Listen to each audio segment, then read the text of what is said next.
Salut, c'est Denis, bienvenue dans cette nouvelle vidéo. Aujourd'hui, on va parler un petit peu de comment mettre en place un jardin en plein hiver. Et puis du coup, comme tu peux voir, là, je suis en train de mettre du blanc, du Tipex sur les pots. Non, c'est de la chaux, c'est de la chaux. Alors, il y a des raisons. Attends, le premier truc. Tout premièrement, je vais te parler de quelle est l'importance et la raison pour laquelle c'est important de mettre en place son jardin en plein hiver. J'ai le soleil droit dans la gueule. Mais j'ai pas le choix parce que t'as compris, je peux pas changer la place, le poulailler, ça va être compliqué. Puis là, je suis en train de bosser en même temps, tu vois. D'accord, donc là, je mets du blanc, c'est tout simplement de la chaux que je mets, en fait, c'est pour boucher tous les trous, éviter que le vent d'hiver arrive. Je fais ça partout à l'intérieur. Et puis, deuxième efficacité et utilité, c'est que ça évite aussi les peaux rouges, tu vois. Ça fait insecticide en même temps. Voilà, ça fait désinfectant, insecticide, machin et tout ce que tu veux.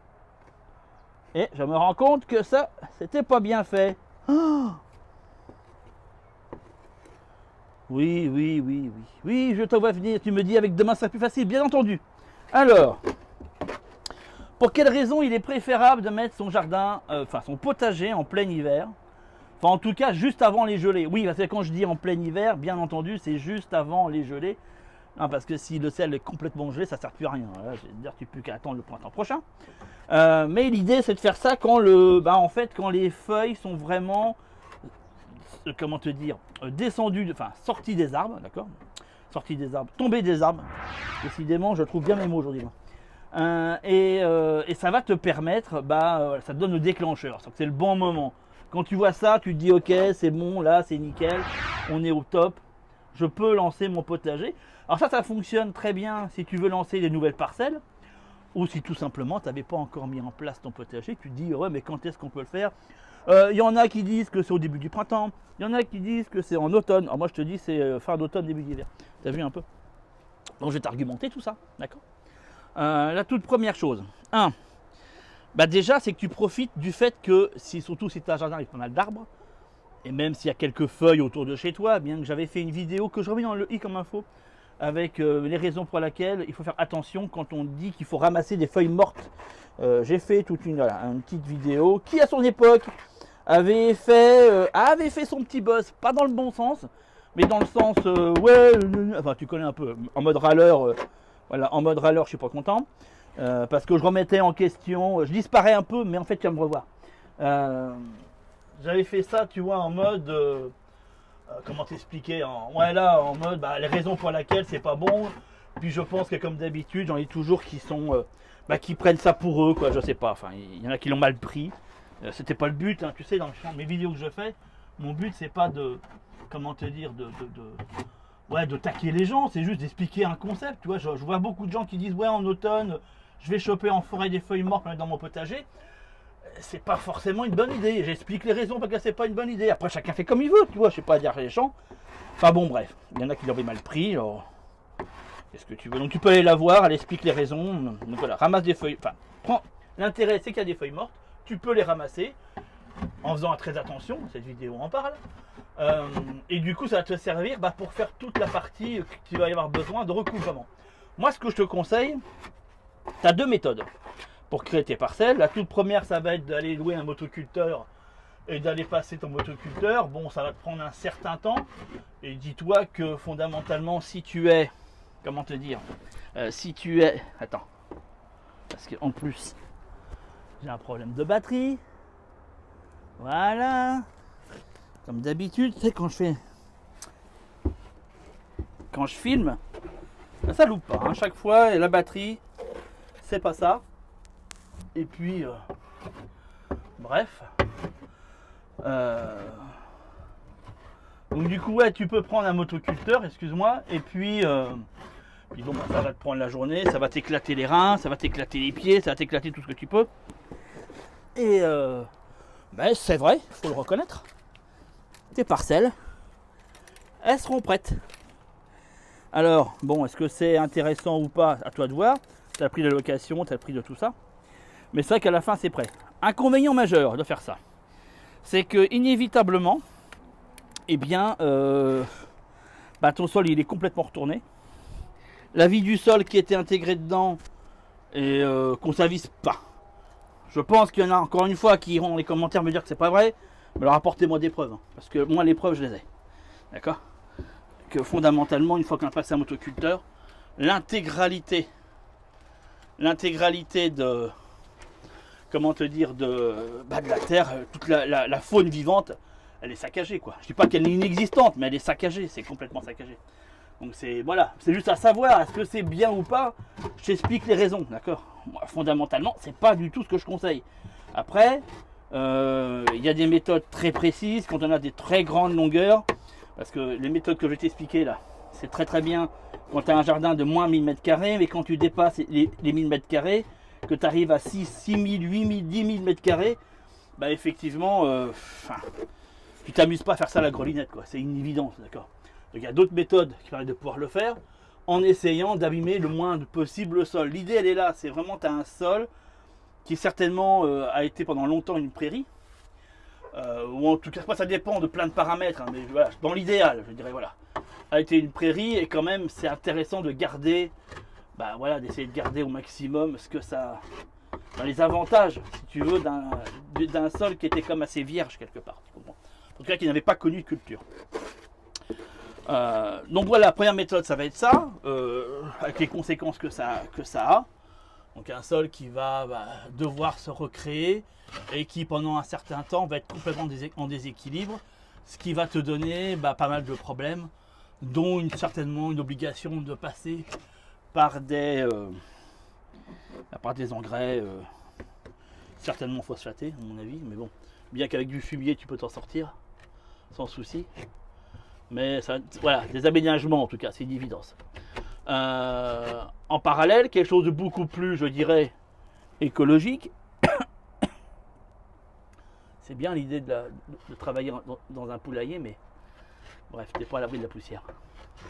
Donc un truc beaucoup plus écologique va être, et malgré tout qui va te demander nettement moins d'efforts, ce qui fait que quelqu'un par exemple qui n'a pas une force physique d'Hercule, qui n'a pas envie de s'éreinter là-dedans, c'est une méthode qui fonctionne très bien. Maintenant, l'inconvénient, c'est que c'est une méthode que je t'amène à t'expliquer qui devient complexe au-delà du mètre carré. C'est compliqué parce que ça nécessite pas mal de choses. Donc en l'occurrence, c'est mettre en place ce qu'on appelle une lasagne.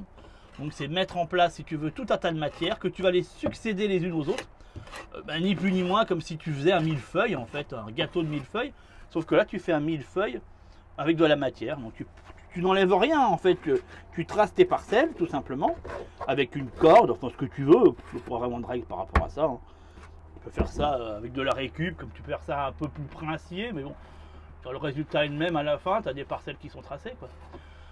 Et puis, comme ça, à même le sol, sans même changer quoi que ce soit, si tu veux, par rapport à ça, il y a des formules qui te disent, oui, mais faut enlever. Alors, effectivement, si tu as de la matière qui est présente sur le sol et qui rentre dans les couches, peut-être que ça vaut le coup de les enlever au préalable, les mettre de côté pour les remettre après sur une certaine hauteur, puisque inévitablement, dans la lasagne, chaque couche a son importance et la succession des couches ont leur importance.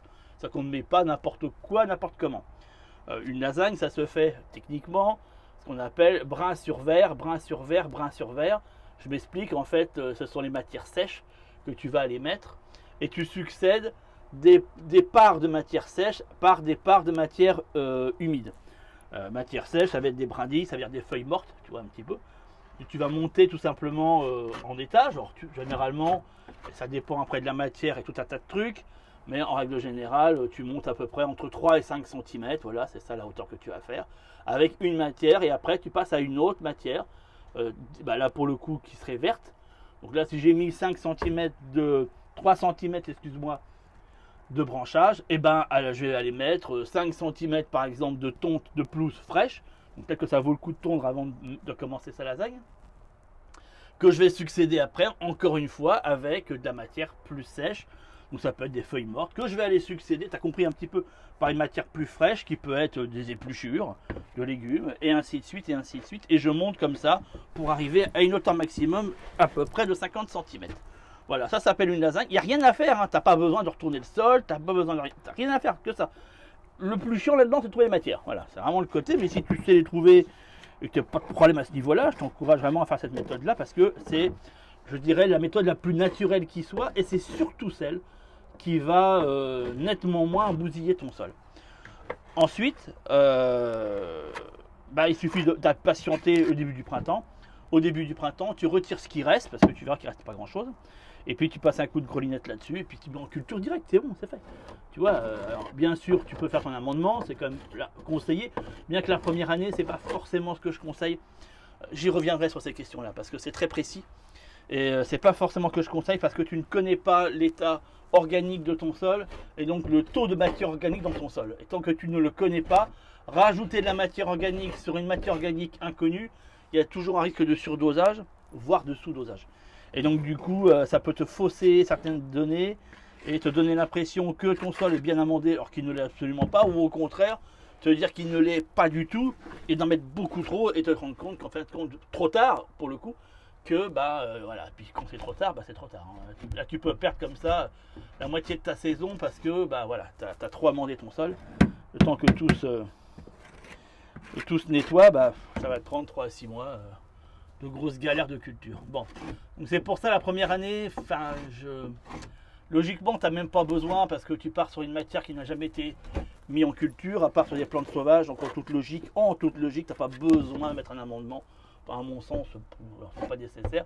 Et puis je vais te dire, techniquement parlant, en technique de maraîchage, c'est pas du tout ce qu'on conseille. Voilà. On conseille la première année, au contraire, de prendre tes mesures, ce qu'on appelle prendre des mesures, afin d'être certain que la matière organique dans ton sol a un certain taux. Après, tu peux passer par un laboratoire, faire des tests de terre, afin de connaître ton taux de matière organique, ce qui permet de pouvoir après faire un amendement de qualité. Mais bon, ça après, ça a un coût, et voilà, quand on n'est pas professionnel, c'est un peu compliqué d'assumer ce type de coût.